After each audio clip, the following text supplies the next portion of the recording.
What's going on, everyone? Today is January 30th, 2024. My name is Anthony Santini, joined here with Eric Wilson. and today we're going to be talking about the NHL and what's kind of happened in the last week, what is going to happen in the week to come. And we are the Invested in Hockey podcast. Thank you for tuning in. And what's going on, dude?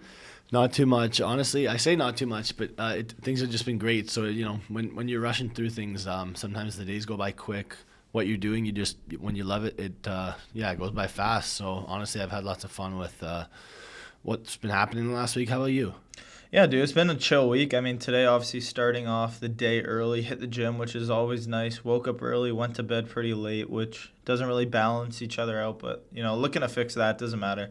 Had class, 1 o'clock to 2 o'clock, super chill, saw the boys, and kind of looking forward to our class at 8 a.m. tomorrow. So, hoping to maybe fix a sleep schedule, head to bed early tonight, and then get ready for that in the morning. Not a lot of hockey, which kind of sucks. We haven't really watched a lot. We watched pretty much just the overtime last night where we saw Claude Giroux seal the deal against the Nashville Predators, and they looked pretty rattled about that loss. But that's pretty much what today looks like for me. Yeah, I guess one more thing I got to mention. You said there was a lack of hockey. There was. I was able to go 7 for 7 on my Tim's picks, though, and so I do have a free coffee to redeem today, and I think tomorrow still. So I got those 7 days, extra large, 2 sugar, 2 milk, just the classic. But yeah, why don't we start off with those Sens? I know you were a little involvement in Ottawa from you, so. Yeah, so this weekend, actually, shout out you for bringing that up. So Friday night, me and Cam headed up to Ottawa to go visit Delonzo, and Delonzo has this place down there, downtown Ottawa, super nice place, and it was a great weekend. I mean, the drive is always nice. 4.5 hours, I think, but Cam soaked that entire drive, so that was pretty solid of him. And the whole reason we went up was to go watch the Senators host the Rangers, and I think it was a great game to pick. It started off 2-0. The Senators went up, and I was looking at the boys. I was like, why did we not take Senators money line? Like, we were all over the Rangers. We saw Quick was in net, and we're like, all right, Igor doesn't get the start. We have a chance here. But as the game progressed, I just started to notice how just bad the Senators are. And I was bringing it up to these guys and just kind of thinking to myself, like, the Senators are built so well. Like, when you look at them, Stutzel, Brady, Norris, Batherson. On the back end, they got Shabbat, even Giroux, Shabbat. On the back end, Sanderson, Chikrin. And net, you got Corpusal. Yeah, Zoo. Who and the fans love him, too. Every time he touches the puck, all you hear is Zoo. Oh, really? So, yeah, Michael was trying to start that chant up, like, in the third period. But down, 3 goals, I don't think the fans are having it. But so the Senators were up 2-0, pretty good game, and then out of nowhere, Chris Kreider scores a goal from outside of the dots, and I think that's the goal that kind of shifted, the TSN turning point in a sense for that game. So the Senators ended up losing 7-2, and a funny little story that Eric doesn't even know about that I want to bring up at the game. So for any of you guys that love to gamble, and maybe I'm not the biggest gambler, but sure, I like to do it from time to time. Yeah. Shout out Oliver, by the way, at L'Acclamie Casino in Quebec. I don't know if I'm pronouncing that right, but he cashed the boys out. $60 profit for me, a little bit for Cam, and maybe not for Michael. But it was a great night there. So shout out Oliver at L'Acclamie Casino. On FanDuel, headed to the game, we cooked up an absolute heater of a parlay. Oh. Looking to get these tickets paid for. So you got to follow me here. I'm following here, yeah. Over 5.5. Cash, goals. Yeah. Over 5.5 goals, cash. Brady Tkachuk, 3+ shots on goal, cash. He's a shooter. He loves it. Yeah. Tim Stutzel, 2+ goals, or 2+ shots, cash. Nice. And Artemi Panarin, anytime goal scorer. Wow. And let's not finish this off without mentioning one of the most important legs of the parlay, Artemi Panarin, 3+ shots. Okay. So heading into the last 2 minutes of the game, 5.5 cashed. Okay. Brady shots, cash. Yeah. Stutzel shots, cash. Mm-hmm. Michael turns over to us, and you know how Delonzo is. Oh, yeah. He's like, boys, all we need is one more shot and a Panarin goal. Oh. So if you're following with us right now, you would know that in hockey, obviously, you need to shoot the puck to score a goal, right? So it was like, you know what? All we really need is the goal here because it counts as a shot. Yeah. we're watching the game out of nowhere. For some reason, they were down like 5-2 or 6-2. Yeah. The Senators pull the goalie. Wow. And we're like, oh my God, what? We only need one more shot. Yeah. And we need one more goal from Panarin. Like, this is ridiculous. So we're like, Yeah. we're chilling, we're watching the game. Out of nowhere, Panarin gets sprung on like a half breakaway. We jump up out of our seats. Yeah. We start freaking out. He scores. We're jumping. We're going crazy. We're going nuts because our tickets were paid for. It wasn't like the biggest payout. Like, it was like $10 to win $60. But like, whatever. It pays for like dinner, the ticket, obviously. Yeah. Michael has his beer in his hand and he starts jumping and he pours it on the guy in front of us. He pours his beer on the guy in front of us. Yeah. The guy like turns around. We thought he was gonna punch Michael right in the face. But the guy was like super chill. Yeah. Okay, he was super chill about it. He's like, oh, congratulations. Like, that's awesome. We're all hyped up. Everyone's looking at us like, why are these guys going crazy for an empty net goal, especially if the Senators are losing by like 5 now. Yeah. So a couple minutes go by and we're like, can we like make sure that this thing actually cashed, right? I'm like, I don't know, whatever. Cam and Mike are like, okay, let's just check after the game. Let's enjoy the rest of the game and then check. Yeah. For me, I'm like, no, I got to check right now. I got to. You kind of have to, right? Yeah. Go on my phone, check FanDuel, and I don't see like the check mark yet. I'm like, okay, maybe it comes after the game. I go on the score app. Panarin only has 2 shots. He needs 3. And I'm like, okay, but maybe it's going to like load. You know what I mean? Like, it takes a little bit. Yeah. I don't mention anything to them. A couple minutes go by and the game's slowly starting to slow down. Game's coming to a close. And I'm like, guys, and I'm whispering because I don't want the guy in front that I spilled the beer on to like hear anything. I'm like, boys, I don't think we won that parlay. No. And they were like, what? They were like, and Cam was like, I knew it. You can't trust Mike. You can never trust Mike. Yeah, negative. And because Michael was the one that told us, this is the only thing that we need. Yeah. We didn't even fact check him.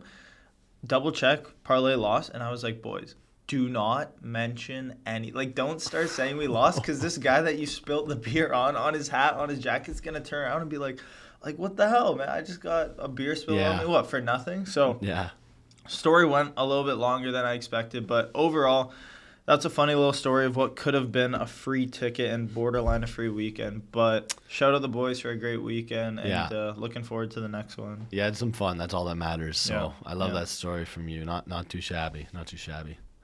I guess that brings us into our next topic, which, we really wanted to talk more about this last episode, but there wasn't enough information. We were walking around the malls a few weeks ago. We didn't really see much around.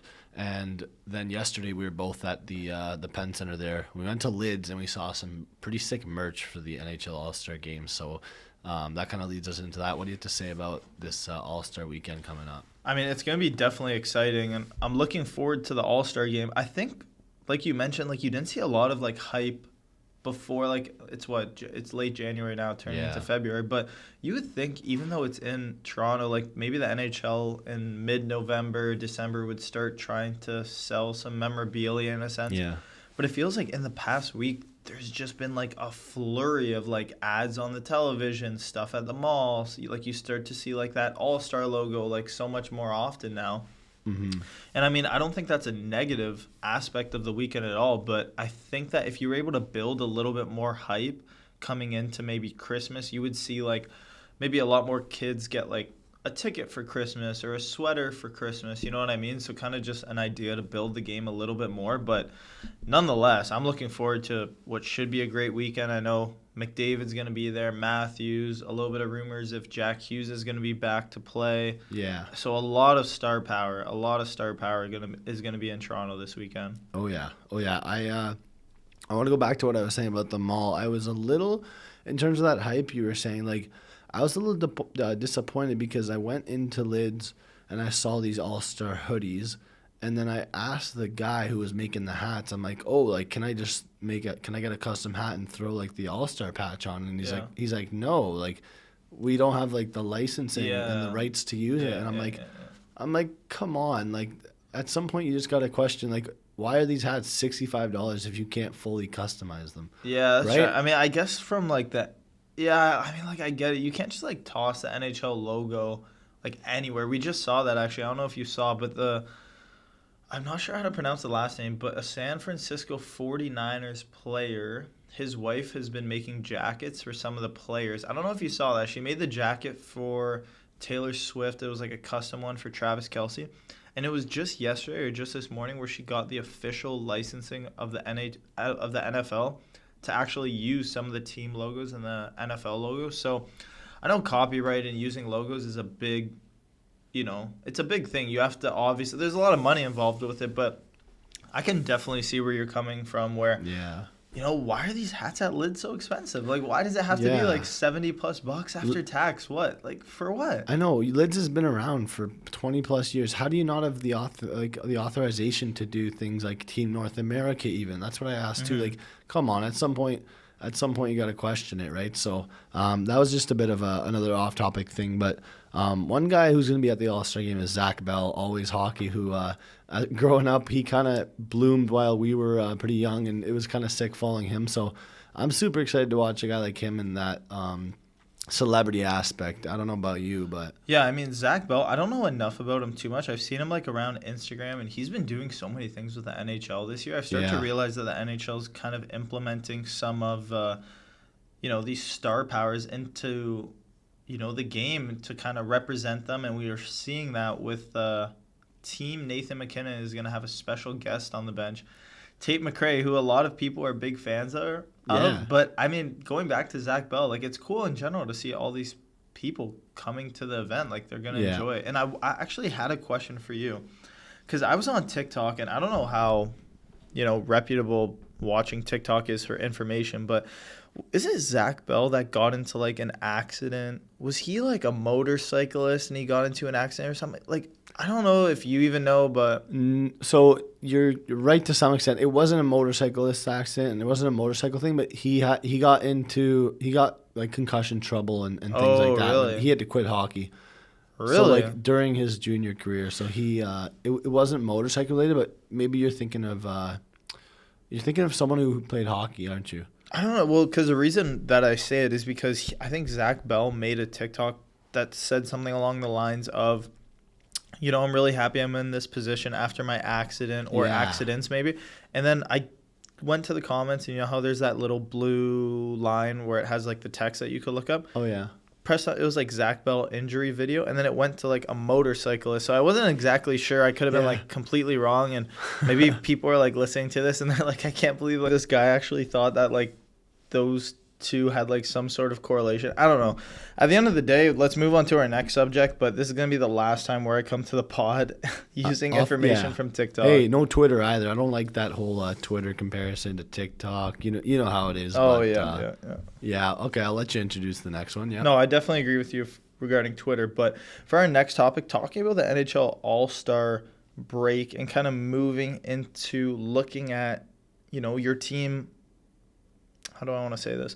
Looking at your team, kind of where they're at the All-Star break. So I picked 4 teams, all of them kind of in an interesting scenario. So I'm going to approach you with the team name, and you're going to kind of say, are they playing well? Are they underperforming? Are they overperforming? What are they going to look like in a month? So just kind of like your general thought. Fire it away for me. All right. So the New Jersey Devils, who are currently out of a playoff spot, don't have Jack Hughes, and are kind of in some goaltender trouble, are finding it tough to kind of, facilitate a smooth, game-to-game transition with their performance. And I don't think personally that they're going to make the playoffs this year. And I don't know. I would say that it's a little bit disappointing so far. Yeah. To answer your question on, I guess this is my true opinion. They're underperforming, but they're not massively underperforming, and it's because Jack Hughes is out. But I hate to like discredit the Devils, but you can really see what a team needs and what a team lacks, and it's almost like they're not playing like a true team without their star player, and like it just means that when you have Jack Hughes back, there's still going to be some concern about how a team actually plays hockey, right? Like, where does that coaching come into play, right? Like, why? I'm looking at the coaching staff, and I'm a little disappointed in like the way that they're handling things. Like, you've got to make things work. Like, you know what I mean? When it comes to line combinations, leadership, like, is there a lack of leadership? I don't know. So I would just call it underperforming, and I agree they might not make the playoffs. I'd rather a team like Pittsburgh make it in. So Yeah, no, I agree with you for that. I mean, it kind of brings up the question, like, if Jack Hughes were to go to free agency or anything like that, and he is looking for a new contract, which is we know isn't going to happen for, I think it's like 6 years. He signed like an 8-year deal under 10 mil. But it's like, do you just throw whatever money you can at him and like just kind of see if he takes it? Because he means so much to this team. And a player that does mean a lot to a team doesn't make enough money and just got not a big contract, but pretty sizable for, where he started in the league is Owen Tippett. And his Philadelphia Flyers, I would say, have kind of overperformed expectations. Yeah. I'm so happy you brought up Owen Tippett and the Flyers. Like I said, I'd say like this is our obviously like our 13th or 14th episode, and since that first episode we made, the Flyers have grown on me. I've watched them play a lot of games, and honestly, like their youth are excelling at the NHL level. It's people aren't going to agree, but if you look at there's a lot of guys that are similar ages to these Flyers youth, guys like Tyson Forrester's age, guys like Bobby Brink's age. You throw them in the AHL, these guys are going to be studs. These guys are already doing fine in the NHL, which for me, that's a lot of check marks already in the boxes, right? So I want to say they're slightly overperforming, but I want to say a lot of their success, it has to do with some, I don't want to say weak matchups, but I definitely think that they've gotten every point that they can get. Like, you know what I mean? Yeah, it makes sense. I mean, kind of when you look at in September, October, where you were thinking the Flyers were going to end up, I'd be a little bit surprised to say that I thought they'd be a little bit of like a bubble team making the playoffs, but they've exceeded my expectation at least, and I'm sure a lot of hockey fans. So it's nice to see them kind of finding their form, and it's almost like they did do a rebuild. They didn't do a rebuild. They're also in the middle of the rebuild. Yeah. It's kind of like confusing. Like, do you buy? Do you sell at the deadline?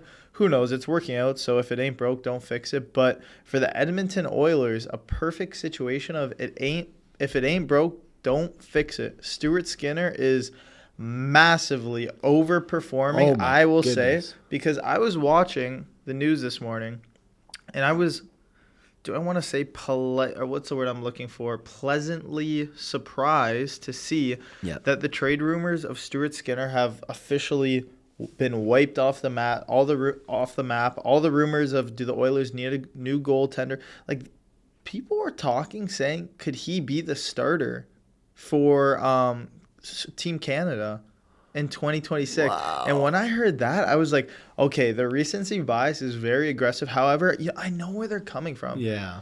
15, I believe 16 game win streak for the Oilers. What do you think of their season so far? Honestly, I'll stay off the topic of Stuart Skinner just because you mentioned him, and I don't want to be too repetitive. But incredible from them to kind of fight through what they had been through. And the one thing I'm seeing is I was kind of browsing through.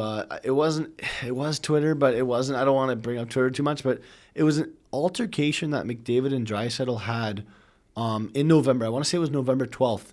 And I think they were down 6-3 to a team like Nashville. And when they were down, they kind of had an altercation on the bench. And it really seemed to change things. This was like right before their winning streak started. And so I'm pretty impressed to see that like they captured that pretty much on the bench, you know?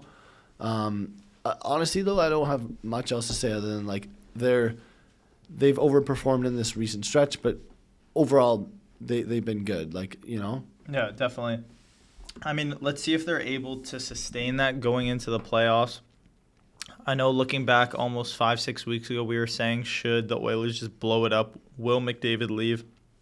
There was way too much uncertainty to really, say that these guys were the number one contender for the Cup, because I think right now on FanDuel they have, is it the Oilers are first or maybe the Avalanche are first? Or the Leafs or something. I don't know. Something like that. I don't know. But looking back 5-6 weeks ago, I would say no one was even touching whatever those odds were. Yeah, nobody.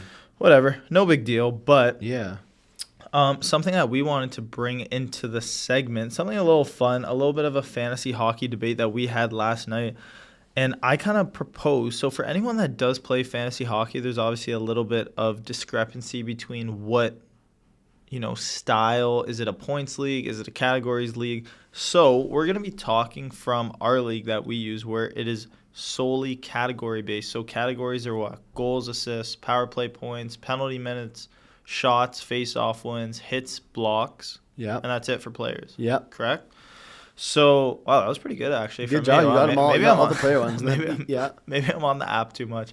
But, so a player that covers all those categories, and I've been very high on him all year, is Brady Tkachuk. And I just think that what he brings to the table statistically throughout all the categories consistently as well at that, I just personally think that Brady Tkachuk is more valuable in our league.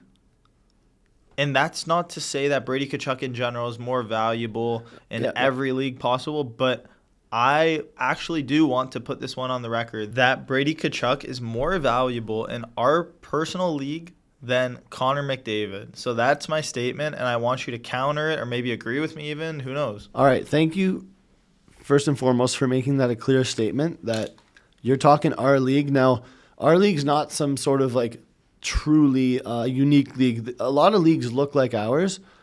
I wouldn't say a lot of leagues have as many categories as us, but when you take into account this, I guess the goalies don't really matter, but we should mention to our viewers that there's 4 goalie categories and then 9 player categories, I'll call it.